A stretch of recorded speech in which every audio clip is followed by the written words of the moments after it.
1900-yil tashqi mehnat migratsiyasi agentligi orqali ketganmiz. Allohga shukr, hammasi yaxshilab keldik. Mana yana ketyapmiz 3 oy ichida yana qaytib. Bitta korxonada ishladik, mana 6 yil. O'zim direktorim qayta viza kelish uchun o'zi taklif qildi. O'zim xohishim bor edi.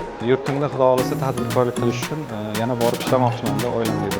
Manfaat bo'lish uchun qayta viza qilib berdi. Mana xudo xolasa 28 kun uchib ketamiz.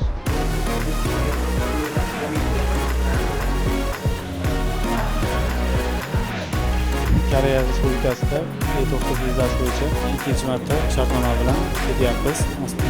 Oldin ham migratsiya agentligi tomonidan Koreyaga borib ishlab kelganman. To'g'ri yo'li uni qonun qoidalariga rioya qilib ishlaganim sabab mana ikkinchi marta ikkinchi shartnoma bilan Koreyaga ketyapmiz. Koreyaga ishga ketayotganlarga maslahat, koreys tilini yaxshi o'rganib, borishliklarini maslahat beraman.